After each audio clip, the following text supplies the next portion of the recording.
ጤና ይስጥልን ክቡራን ተመልካቾቻችን፣ ከመሃል ሚዲያ የሰዓቱን ዜና ይዘን ቀርበናል። በቅድሚያም አበይት ነጥቦችን ነው። ቀይ ባህር ለኢትዮጵያውያን የህልውና ጉዳይ ነው ሲሉ ጠቅላይ ሚኒስትር ዶክተር አብይ አህመድ ተናገሩ። ጠቅላይ ሚኒስትሩ በተወካዮች ምክር ቤት አባላት ለቀረበላቸው ጥያቄዎች ምላሽ ሰጥተዋል። አብዛኛው ጉዳያችን የፓርላማውን ውሎ ይመለከታል። ጄኔራል ፍስሐ ማንጁስ ወጣቶች በግዳጅ ወደ ኤርትራ እንዲገቡ እያደረጉ መሆኑን ምንጮች ገለጹ። በሁርሶ ኮንቲንጀንት ማሰልጠኛ ትምህርት ቤት ልብ የሚነካ የጀግንነት ታሪክ ተሰርቷል። ምን የሚለውን መሃል ዜና ይዟል። ከውጭ እስራኤል በሐማስ በሚመራው የጤና ሚኒስቴር መረጃ መሰረት በሁለት ቀናት ውስጥ ከ430 በላይ ሰዎችን ከገደሉት ተከታታይ የአየር ጥቃቶች በኋላ ሰራዊቷ በጋዛ የምድር ላይ ዘመቻ መጀመሩን አስታወቀች። ክቡራን ተመልካቾቻችን፣ ከመሃል ሚዲያ እነዚህና ሌሎችንም ዜናዎች ይዘን ቀርበናል። ካፍታ በኋላ እንመለሳለን። ዩቲዩብ ቻናሉን ሰብስክራይብ እንዲሁም ይዘቱን ላይክና ሼር በማድረግ የመሃል ሚዲያ ቤተሰብ እንድትሆኑ በአክብሮት እንጋብዛለን። አብራችኑ ነው።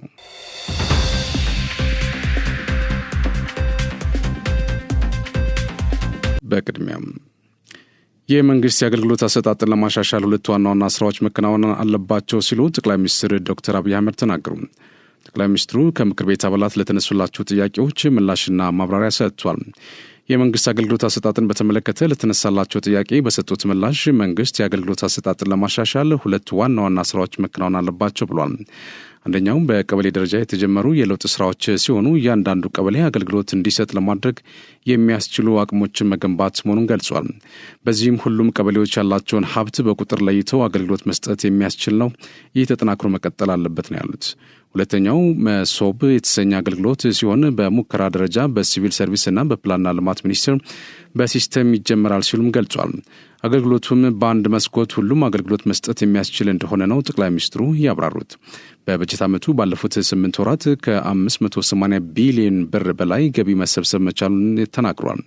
ኢትዮጵያ አሁን ላይ እየሞከረች ያለችው ከጥቅል ሀገራዊ ምርት 7 በመቶ ገቢ በማስገባት መሆኑን ጠቁሞ የዘንድሮ ገቢ የሚበረታታ ቢሆንም በቀጣይ ማጠናከር እንዳለበት አስገንዝቧል። ከማክሮ ኢኮኖሚ ማሻሻያው ጋር ተያይዞ የዕዳ ሽግሽግ ለማካሄድ ጥረት ሲደረግ መቆየቱን አንስተው በዚህም ኢትዮጵያ 3.5 ቢሊዮን ዶላር ገደማ የዕዳ ሽግሽግ ማግኘቷን አንስተዋል። ባለፉት 8 ወራት ከውጭ ንግድ 4.5 ቢሊዮን ዶላር መገኘቱን ጠቁመው ይህም ከየትኛውም ተመሳሳይ ወቅት ጋር ሲነጻጸር ከፍተኛ መሆኑን ገልጸዋል። ኢትዮጵያ በ2011 ዓ.ም ከነበራት የመጠባበቂያ በጀት አሁን ላይ በእጥፍ በላይ መጠባበቂያ በጀት እንዳላትም ነው ያስረዱት። የ2017 በጀት ዓመት ባለፉት 8 ወራት ብቻ ከ1.2 ቢሊዮን ዶላር በላይ ዋጋ ያለው የቡና ምርት ወደ ውጭ መላኩን ጠቅላይ ሚኒስትር ዶክተር አብይ አህመድ ተናገሩ። ጠቅላይ ሚኒስትሩ ባለፉት ዓመታት በቡና ምርት ላይ የመጣውን እምርታ በተመለከተ በሰጡት ማብራሪያቸው ቡና በለውጡ ማግስት 700 ሚሊዮን ዶላር ገደማ በዓመት ኤክስፖርት ይደረግ እንደነበር አስታውሰዋል። ይሁን እንጂ ባለፈው ዓመት የቡና ምርት ከፍተኛ ኤክስፖርት የተመዘገበበት እንደሆነም አነስቷል። ባለፈው በጀት ዓመት ከቡና ኤክስፖርት 1.4 ቢሊዮን ዶላር የውጭ ምንዛሪ መገኘቱን የገለጹት ጠቅላይ ሚኒስትር ዶክተር አብይ በኢትዮጵያ ታሪክ ከፍተኛ ውጤት የተመዘገበበት ዓመት እንደሆነም አመላክቷል። ዘንድሮ ባለፉት 8 ወራት ብቻ ከ1.2 ቢሊዮን ዶላር በላይ ዋጋ ያለው የቡና ምርት ወደ ውጭ መላኩን ጠቅሰው በሚቀጥሉት 4 ወራት በታቀደው ልክ ከተፈጸመ 2 ቢሊዮን ዶላር ቡና ኤክስፖርት እናደርጋለን ብሏል። ኢትዮጵያ ውስጥ እያደገ የመጣው የሕዝብ ቁጥርና የቡና ፍጆታ በሚመለከት ጥናት ሳይደረግ የተጠቃሚው ቁጥር እየጨመረ መምጣቱን ማወቅ ይቻላል በማለት ገልጸው ይህም ቡና ላይ ስር ነቀል ለውጥ መምጣቱን የሚያሳይ እንደሆነም ተናግሯል። ቡናው ከሌለ ምርት ይልቅ በሀገር ውስጥ ከፍተኛ ተፈላጊነት ያለው ምርት እንደሆነም አመላክቷል። በሻይ ምርት ላይም እየተሰራ ያለው ስራ ተስፋ ሰጭ መሆኑን አንስተው በገጠር አካባቢዎች በርካታ ስራዎች እየተሰሩ መሆናቸውን ጠቁመዋል። ኢትዮጵያ ከፍተኛ ስንዴ አምራች ሀገር በመሆን በአፍሪካ አንደኛ ናት ሲሉ ጠቅላይ ሚኒስትር ዶክተር አብይ አህመድ ተናገሩ።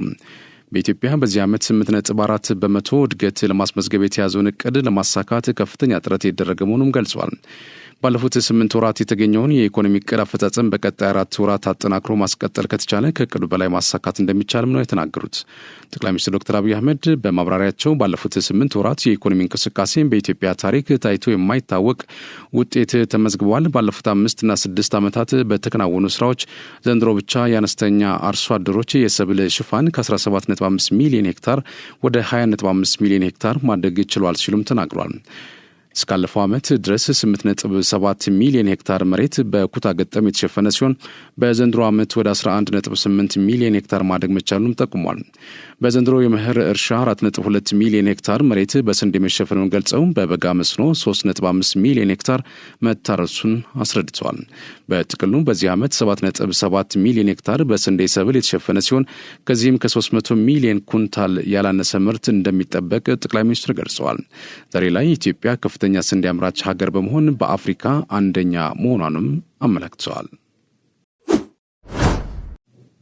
ባለፉት 8 ወራት ከ3 ሚሊዮን በላይ ዜጎች የስራ ዕድል እንደተፈጠረላቸው ጠቅላይ ሚኒስትር ዶክተር አብይ አህመድ ተናገሩ። ጠቅላይ ሚኒስትሩ በማብራሪያቸው መንግስት ባለፉት 8 ወራት በትኩረት ከሰራባቸው ዘርፎች አንዱ የስራ ዕድል ፈጠራ መሆኑን ተናግረዋል። በዚህም በሀገር ውስጥ ወደ 2.8 ሚሊዮን ዜጎች የስራ ዕድል እንደተፈጠረላቸው ነው የተናገሩት። በውጭ ሀገር የስራ ስምሪትም ከ300 ሺህ በላይ ዜጎች ስራ ማግኘታቸውን ጠቅሰዋል። እንዲሁም በርቀት የስራ ዕድል አማካይነት ከ45 ሺህ በላይ ያላነሱ ኢትዮጵያውያን በሀገራቸው ሆነው ለውጭ ሀገር ኩባንያዎች እየሰሩ እንደሚገኙም ጠቁሟል። በድምሩ ከ3 ሚሊዮን በላይ ዜጎች የስራ ዕድል ማግኘታቸውን ነው ጠቅላይ ሚኒስትሩ የተናገሩት። በከተማና በገጠር የኮሪደር ስራዎችና ልዩ ልዩ ኢኒሼቲቮች ለበርካታ ወጣቶች የስራ ዕድል መፈጠሩን ነው የገለጹት።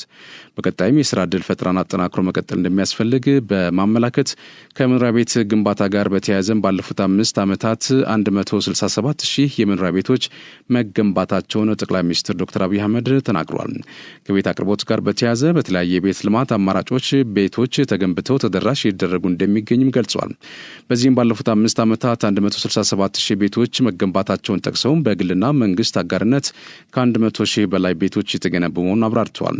ከኮሪደር ልማት አኳያም አበረታች ውጤቶች የተገኙ መሆኑን አንስተው ይህም በስራ ዕድል ፈጠራና የመሰረተ ልማት ተደራሽነት አኳያ አዎንታዊ ሚና እየተጫወተ መሆኑንም ገልጸዋል። ለአብነትም በኮሪደር ልማት በአዲስ አበባ ከተማ ብቻ ከ200 ኪሎ ሜትር በላይ መንገድ መገንባቱን ጠቅሰው በርካታ የመብራትና የውሃ መሰረተ ልማትን ጨምሮ የመኪና ማቆሚያዎች መገንባታቸውን ከውጤቶቹ መካከል መሆናቸውን አንስቷል። የኮሪደር ልማት በተለያየ ክልል ከተሞች የማስፋፋት ስራ ውጤታማ በሆነ መልኩ መቀጠሉንም አብራርቷል። በልማቱ ምክንያት ለሚነሱ የህብረተሰብ ክፍሎችም ከ17 ቢሊዮን ብር በላይ ካሳ መከፈሉን የገለጹት ጠቅላይ ሚኒስትሩ አስፈላጊው መሰረተ ልማት የተሟላላቸው ምትክ መኖሪያ ቤቶች ተደራሽ ይደረጉ እንደሚገኝም ተናግረዋል።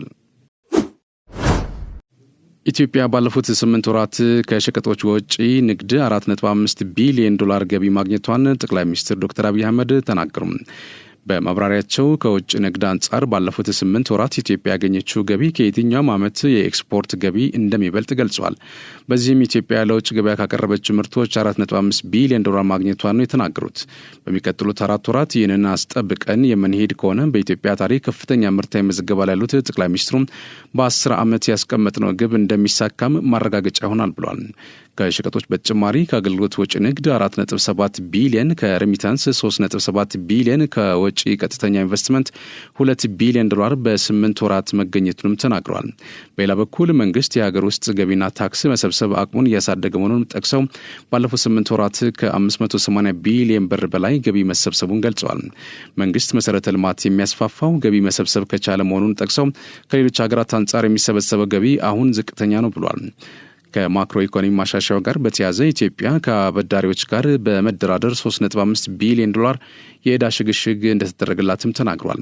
በተያያዘ ኢትዮጵያ ከአበዳሪዎች ጋር ባደረገችው የ3.5 ቢሊዮን ዶላር የዕዳ ሽግሽግ ማግኘቷን ጠቅላይ ሚኒስትር ዶክተር አብይ አህመድ ተናግሯል። ጠቅላይ ሚኒስትር አብይ ኢትዮጵያ የማክሮ ኢኮኖሚ ሪፎርም ማሻሻያውን ተከትሎ ጤናማ የዕዳ አስተዳደር እንዲኖር እየሰራች እንደምትገኝ ገልጿል። በዚህም ከአበዳሪዎች ጋር በተደረገ ድርድሮች ኢትዮጵያ የ3.5 ቢሊዮን ዶላር የዕዳ ሽግሽግ ማግኘቷን አመላክቷል።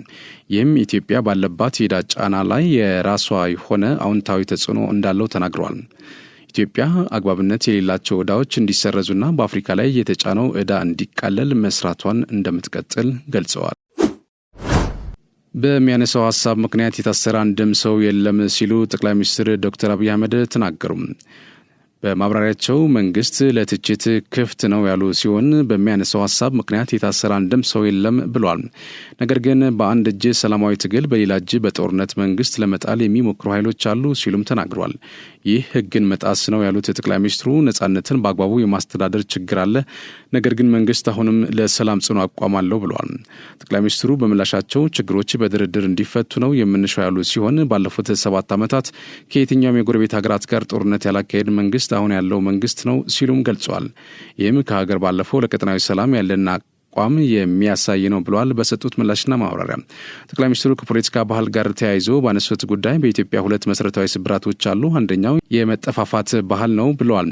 መንግስታት ወደ ኃላፊነት ሲመጡ ሳይደራጁ ለማጥፋት የሚደረግ ሙከራ ማለት መሆኑን እና ይህ በበርካታ የኢትዮጵያ መንግስታት ታሪክ ተሞክሯል ነው ያሉት።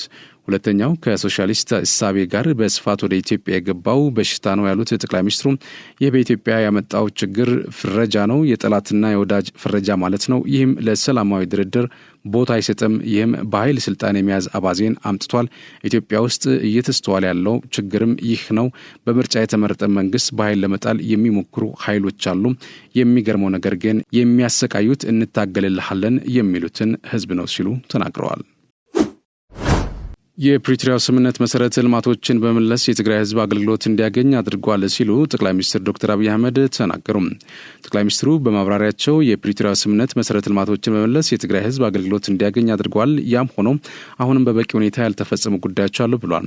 ከዚህም አንደኛው የታጣቂዎች ተሃድሶ ወይም ዲዲአር ስራ ነው ያሉት ጠቅላይ ሚኒስትሩ ይህ በዋናነት የሚጎዳው የትግራይ ህዝብ ነው ሲሉ አክሏል።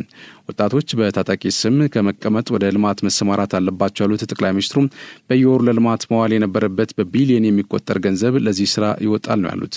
ተፈናቃዮችን ወደ ቀያቸው በመመለስ ረገድም በራያና ጸለምት ጥሩ ስራ ተከናውኗል። በሌሎች አካባቢዎች ግን በተፈለገው ልክ አልሆነም ብለዋል በማብራሪያቸው። ይህ የሆነውም ሰብአዊ ስራና ፖለቲካ የሚቀላቀሉ ኃይሎች በመኖራቸው ነው ያሉት ጠቅላይ ሚኒስትሩ ነገር ግን የትግራይ ጊዜያዊ አስተዳደር ባለፉት 2 ዓመታት ተጨማሪ ጦርነትን በማስቀረት ረገድ ከፍተኛ ስራ አከናውኗል ብለዋል። ጊዜያዊ አስተዳደሩ የተሰጠው የ2 ዓመት ጊዜ በማለቁ የህግ ማሻሻያ የሚፈልግ ጉዳይ አለ። ህግ ሲሻሻል ደግሞ የነበሩ አፈጻጸሞች መገምገም አለባቸው ነው ያሉት። በዚህም የፕሪቶሪያውን ስምምነት ባከበረ መልኩ መጠነኛ ለውጥ ከተካሄደ በኋላ ጊዜያዊ አስተዳደሩ ስራውን እያከናወነ ህዝቡን ለምርጫ የሚያዘጋጅ ይሆናል ሲሉም ገልጿል።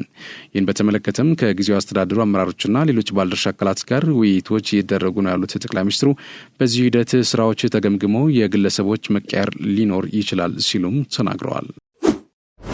ከፍተኛ ህዝብ ቁጥር ያለው ሀገርና ልማት የሚሻ ሀገርን የባህር በር እንዳይኖረውና እንዳይተነፍስ ማድረግ አግባብነት የሌለው ነው ሲሉ ጠቅላይ ሚኒስትር ዶክተር አብይ አህመድ ተናገሩ።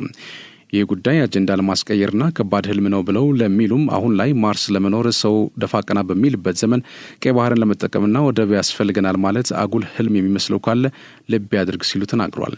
ጠቅላይ ሚኒስትሩ በዚህ የተነሳ ከኤርትራ ጋር ምንም የመውረርም ሆነ የጦርነት ፍላጎት እንዲሁም እቅድ እንደሌለ በመግለጽ በጉዳዩ ዙሪያ መወያየትና መነጋገር እንሻለን ሲሉም ተደምጠዋል።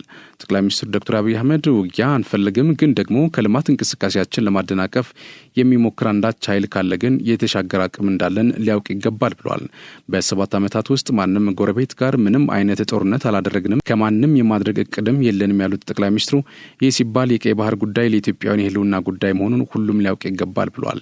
ጠቅላይ ሚኒስትሩ የታላቁ ህዳሴ ግድብን በተመለከተ በቀጣይ 6 ወራት በማጠናቀቅ ሪባን ይቆረጣል ያሉ ሲሆን ግብጽ ወንድሞቻችን ጋር አብረን ማደግንና መልማትን ነው የምንሻው ሲሉም ተናግረዋል። ከዚህ ጋር ተያይዞ የግብጽ አመራሮች ድርቅ እንዳይከሰት መጠንቀቅ ያለባቸው ኢትዮጵያ ላይ መሆኑን ማወቅ እንዳለባቸውና የአባይ ውሃ ኢትዮጵያ ድርቅ ካጋጠማት ነው እንጂ የሚቀንሰው ድርቅ የማይከሰትበት ሁኔታ ከተፈጠረ ሁሉ ሙሉ በመሆኑ ግብጻውያን ኢትዮጵያ ድርቅ እንዳይከሰት ነው መትጋት ያለባቸው ሲሉ ተናግረዋል። ክቡራን ተመልካቾቻችን የተከታተላችሁ የምትገኙት ከመሃል ሚዲያ እየተላለፈላችሁ የሚገኘው የመሃል ዜናችን ነው። ዜናዎቻችን ይቀጥላሉ። በአማራ ክልል የሚገኙ የልማት ድርጅቶችን በኢንቨስትመንት ሆልዲንግ እንዲመሩ በማድረግ ዘላቂነት ያለው እድገት ለማረጋገጥ የሚያስችል የሪፎርም ስራ እየተከናወነ መሆኑን የክልሉ ርዕሰ መስተዳድር አረጋ ከበደ ገለጹ። የክልሉ የልማት ድርጅቶችና የቢዝነስ ተቋማትን በማሳተፍ የኢንቨስትመንት ሆልዲንግ ለማቋቋም የሚያስችል የውይይት መድረክ እየተካሄደ ነው። ርዕሰ መስተዳድሩ በመድረኩ ላይ እንደተናገሩት በክልሉ የሚገኙ የመንግስት የልማት ድርጅቶች የገበያና የኢኮኖሚ ክፍተትን በመሙላት አስተዋጽኦ እያበረከቱ ይገኛሉ። የክልሉን ኢኮኖሚያዊ ልማት ከማሳለጥ ባሻገር በማህበራዊ ልማትም በመሳተፍ የህብረተሰቡን ችግር ለመፍታት እያደረጉት ያለው እንቅስቃሴ የሚበረታታ መሆኑን ገልጸዋል። ሆኖም እንደ ክልልም ሆነ እንደ ሀገር ተወዳዳሪ ኢኮኖሚ አቅም ሆነው ለመውጣት ያለባቸውን ውስንነት ለመቅረፍ የሪፎርም ስራ ማስፈለጉን ተናግረዋል። ይህም የአገራችንን የሌላውንም ዓለም ተሞክሮ በመውሰድ የልማት ድርጅቶችን ኢንቨስትመንት ሆልዲንግ በማቋቋም በአንድ እንዲመሩ በማስቻል ተወዳዳሪነታቸውን ማሳደግ እንደሚገባ ገልጸዋል። ለዚህም ረጅም ጊዜ የወሰደ ጥናት መደረጉን ጠቁሞ ይህም መሰረታዊ ማሻሻያ በማድረግ የሚስተዋሉ ችግሮችን በመፍታት ድርጅቶቹ ለክልሉ ዘላቂ እድገት ትልቅ አቅም ለማድረግ ያለመ ነው ብሏል።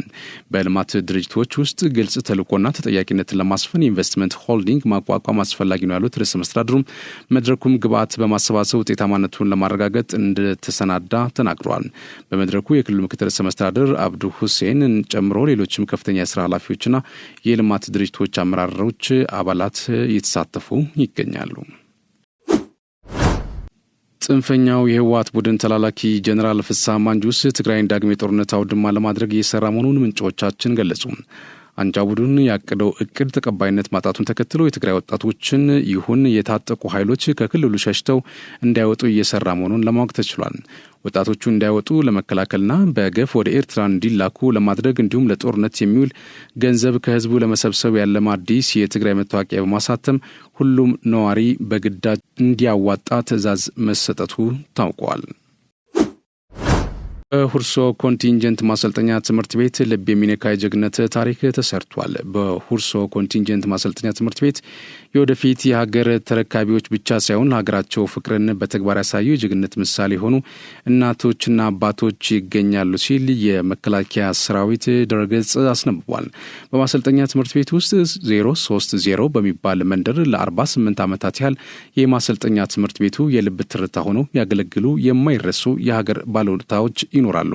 በ1969 ዓ.ም ጀምሮ እነዚህ እናቶች ጸጉራቸው እንዲህ እንዳሆኑ ሳይሆን አይኖቻቸው በጭስ ሳይደክሙ ባለመታከትና ባለመሰልቸት ምግብ በማብሰል ከሰርባ እስከ ስርካማ ከሰራዊቱ ጋር ዝናብና ፀሐይ እየተፈራረቀባቸው እድሜ ዘመናቸውን ለሰራዊቱ አገልግሎት ሰጥቷል። ለሰልጣኞች ምግብ በማብሰል ብቻ ሳይሆን በግንባር ለሚገኘው ሰራዊት ቆሎና በሶ የመሳሰሉትን በማዘጋጀት የጀግንነት አሻራቸውን አኑረዋል። የልጅነትና የወጣትነት ትዝታቸውን ሲያወጉ ደስታና አምባ እየተፈራረቀባቸው አድማጫቸውን በምናብ ወደ ኋላ ይወስዳሉ። በ030 መንደር የሚኖሩ እኚህ እናቶች ለሰራዊቱ ምግብ ብቻ ሳይሆን የትዕግስትና የጽናት ትምህርትም ይሰጣሉ። የወታደሮችን ችግር ይፈታሉ። ልባቸውን በሀገር ፍቅር ያሞቁታል። ልምድና ጥበብ የተሞላ ምክርና ድጋፍም ይሰጣሉ። ለእነኚህ ወታደሮች እናትና አባት ብቻ ሳይሆኑ የጀግንነት ምሳሌዎችም ናቸው። ማሰልጠኛው አዛዥ ኮሎኔል አዲሱ ተርፋሳም እናቶችና አባቶች ማሰልጠኛውን የሚያገለግሉ ሰራተኞች ብቻ ሳይሆኑ የሀገር ምልክቶች እንደሆኑ ይመሰክራሉ። አስቸጋሪ የተባሉ የስልጠና ወቅቶችን እንኳን ማሰልጠኛው የተሻገረው እነሱን ይዞ እንደሆነም ይናገራሉ። ትምህርት ቤቱም የወጣትነት ጉልበታቸውን ሰርተው መጠቀም ላልቻሉ ለሀገር ለኖሩ እናቶች የዶሮ እርባታና የወተት ላም ድጋፍ አድርጓል። እነዚህ ጀግኖች ለ48 ዓመታት ያህል ልጅነታቸውንና ወጣትነታቸውን ለሀገራቸው አበርክተዋል። በበረሃማው ማሰልጠኛ ግቢ ፍቅርን፣ ደስታንና ተስፋን ዘርተዋል። የእነርሱ ታሪክ ለሀገር ፍቅርና ለታማኝነት ዘላለማዊ ምሳሌ ሆኖ ይኖራል።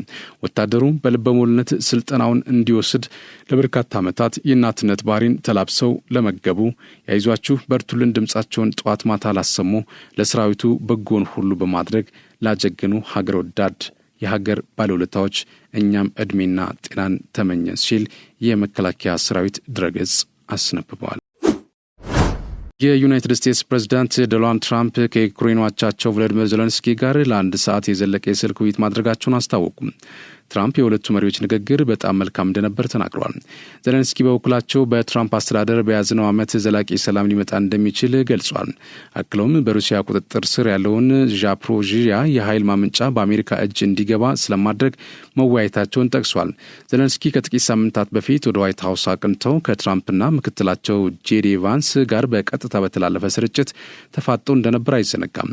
ኦቫል ኦፊስ በተባለው የአሜሪካ ፕሬዚዳንት እንግዶችን በሚቀበሉበት ስፍራ በመሪዎቹ መካከል የተከሰተው አለመግባባት በመላው ዓለም መነጋገሪያ ሆኖ ነበር። ሁለቱ መሪዎች ከዚህ ሰጣ ገባ በኋላ በቀጥታ ሲነጋገሩ ይህ የመጀመሪያቸው ቢሆንም የሁለቱ ሀገራት ተወካዮች በሳውዲ አረቢያ ተገኝተው የ30 ቀናት የተኩስ አቁም ስምምነት አርቅቀዋል። ትራምፕና ዜሌንስኪ የ30 ቀናት የተኩስ አቁም ስምምነቱን ቢደግፉትም የሩሲያው ፕሬዚዳንት ቭላዲሚር ፑቲን ማክሰኞ ከትራምፕ ጋር ከነበራቸው ስልክ ልውውጥ በኋላ እንደማይቀበሉት ተናግሯል። ፑቲን የ30 ቀኑን ስምምነት ባይቀበሉትም የዩክሬን ኃይል ማመንጫዎችን ላለመምታት ለትራምፕ ቃል ገብተዋል። ዜሌንስኪ ከትራምፕ ጋር ባደረጉት ንግግር የኃይል ማመንጫዎች እንዳይመቱ የሚያደርግ ከፊል የተኩስ አቁም ስምምነት ለማድረግ ዝግጁ እንደሆኑ አሳውቋል። ነገር ግን ሞስኮ የተኩስ አቁም ስምምነቱን የምታፈርስ ከሆነ ምላሽ እንደሚሰጡ የዩክሬን ፕሬዚዳንት አስጠንቅቋል። ትሩዝ ሶሻል በተሰኘው ማህበራዊ ሚዲያቸው መልእክታቸውን ያስተላለፉት ዶናልድ ትራምፕ የተኩስ አቁም ስምምነቱ ሂደት ጥሩ እየሄደ እንዳለ ጽፏል። ዝርዝሩ መረጃ ያካተተ መግለጫ ያወጡት የአሜሪካ ውጭ ጉዳይ ሚኒስትር ማርክ ሩቢዮ እንዳሉት ትራምፕ ለዩክሬን አየር መቋቋሚያ ስርዓት በተለይ ከአውሮፓ እርዳታ ለማግኘት እንደሚሰሩ ተስማምተዋል ብሏል። ፑቲንም ሆኑ ዜሌንስኪ የኃይል ማመንጫ መሰረተ ልማቶች ላይ የሚደርስ ጥቃት እንዲቆም እንደሚስማሙ ቢያስታውቁም ሁለቱም መሪዎች አሁን እየደረሱ ላሉ ጥቃቶች እርስ በርስ ይወቃቀሳሉ። ከጥቂት ሳምንታት በፊት ዜሌንስኪ ወደ አሜሪካ መጥተው ከዶናልድ ትራምፕ ጋር በአደባባይ በተሟገቱበት ወቅት ትራምፕ በሶስተኛው የዓለም ጦርነት እሳት እየተጫወትክ ነው ሲሉ የዩክሬን መሪ መውቀሳቸው ይታወሳል። ከዚህ ግርግር በኋላ ነው አሜሪካ ለዩክሬን የምታደርገውን ወታደራዊ እርዳታና የደህንነት መረጃ ልውውጥ ያቋረጠችው። ፑቲን ሙሉ በሙሉ ተግባራዊ የሚደረግ የተኩስ አቁም ስምምነት የሚሰራው ዩክሬን ወታደራዊ እርዳታ ማግኘት ስታቆም ነው ይላሉ። የዩክሬን አጋር የሆኑ ምዕራባውያን ደግሞ ይህንን ፈጽሞ አይቀበሉትም። እስራኤል በሐማስ በሚመራው የጤና ሚኒስቴር መረጃ መሰረት በሁለት ቀናት ውስጥ ከ430 በላይ ሰዎችን ከገደሉት ተከታታይ የአየር ጥቃቶች በኋላ ሰራዊቷ በጋዛ የምድር ላይ ዘመቻ መጀመሩን አስታወቀች። የእስራኤል መከላከያ ሰራዊት የጋዛ ሰርጥ ሰሜናዊና ደቡባዊ ክፍል በሚከፍለው የኔትዛሪም ኮሪደር ወታደሮች ማሰማራታቸውን ገልጸዋል። በጋዛ ላይ እንደ አዲስ መፈጸም የጀመረው ጥቃት ከጥር ወር ጀምሮ ሲተገበር የነበረው ደካማ ተኩስ አቁም ፍጻሜ ሆኗል። ከዚህ ቀደም ብሎ የተባበሩት መንግስታት በዴር አልባላህ በሚገኘው ቅጥር ግቢው ውስጥ በተከሰተ ፍንዳታ አንድ ሰራተኛውን ጨምሮ 2 ሰዎች መገደላቸውን አስታውቆ ነበር። የእስራኤል ውጭ ጉዳይ ሚኒስቴር ይህንን ፍንዳታ በተመለከተ ምርመራ እንደሚያከናውን ቢገልጽም ለዚህ ጥቃት እስራኤል ተጠያቂ መሆኗን ጉዳይ አስተባብሏል። የእስራኤል መከላከያ ሰራዊት በሰሜንና ደቡባዊ ጋዛ መካከል በከፊል የሚለይ ስፍራን በመፍጠር ሲባል ወታደሮች ኢላማ ተኮር የምድር ላይ እንቅስቃሴዎች ማከናወን መጀመራቸውን ገልጿል። ቢቢሲ በሰሜናዊ ጋዛ የሚገኘው ቤት ሐኑን የተባለ ስፍራን ጨምሮ ሰራዊቱ የተንቀሳቀሰ ባለባቸው አካባቢዎች ነዋሪዎቹ አካባቢውን እንዲለቁ ትዕዛዝ የተሰጠ መሆኑን ተመላክቷል። ሰራዊቱ የጋዛ ነዋሪዎች የምድር ድንበር በሚገኝባቸው 3ቱም አቅጣጫዎች የሚገኝ ሰፊ አካባቢን ለቀው እንዲወጡ በርካታ ትዕዛዞችን አስተላልፏል። ይህ እርምጃ በአጭር ጊዜ ውስጥ ግዙፍ የምድር ላይ ኦፕሬሽን ሊከናወን እንደሚችል ያመላክታል። ይህ የልቀቁ ትዕዛዝ በጦርነት ምክንያት በተደጋጋሚ ተፈናቅለው ከተኩስ አቁም ወቅት ወደ መኖሪያቸው በተመለሱ አብዛኛው ፍልስጤማውያን ቤተሰቦች ላይ ፍርሃት ፈጥሯል። አካባቢውን በእስራኤል ሰራዊት ምልክት ከተደረገበት በኋላ ቤተሰቦች የደህንነት ፍለጋ መሸከም የቻሉትን ዕቃ ይዘው በእግር በጋሪ ወይም በተሽከርካሪ ስፍራውን ለቀው ሲሄዱ ታይቷል። የእስራኤል መከላከያ ሚኒስቴር እስራኤል ከታዝ ረቡዕ ባስተላለፉት መልእክት በፍልስጤም ግዛት ተይዘው ያሉ ቀሪዎቹ ታጋቾች እንዲለቀቁ የመጨረሻ ማስጠንቀቂያ ሰጥቷል። አሁንም ድረስ በሕይወት እንዳሉ የሚታመኑት 24 ሰዎች ጨምሮ 59 ታጋቾች በሐማስ እንደተያዙ እስራኤል ተናግራለች። የመከላከያ ሚኒስትሩ ካታዝ የእስራኤል ፍላጎቶች ካልተፈጸሙ አማራጭ የሚሆነው ሙሉ በሙሉ ውድመትና ጥፋት እንደሆነ በመጥቀስ ሐማስ እንዲወገድ የሚተላለፈውን ጥሪ ደግሞም አሰምቷል። ይህ የሰራዊቱ እንቅስቃሴ የተከናወነው ረቡዕ ዕለት በዴር አልባላህ የሚገኘው ቅጥር ግቢ ላይ በደረሰ ጉዳት የተባበሩት መንግስታት ሰራተኞች ከተገደሉ በኋላ መሆኑን ለማወቅ ተችሏል። ኩራን ተመልካቾቻችን ከመሃል ሚዲያ ለሰዓቱ ያዝናቸው ዜናዎች እነዚህ ነበሩ። ስለተከታተላችሁን እናመሰግናለን። ቀሪ ዝግጅቶች ይቀጥላሉ። በእኔ በኩል ጨርሻለሁ። በያላችሁበት ሰላም ሁኑ።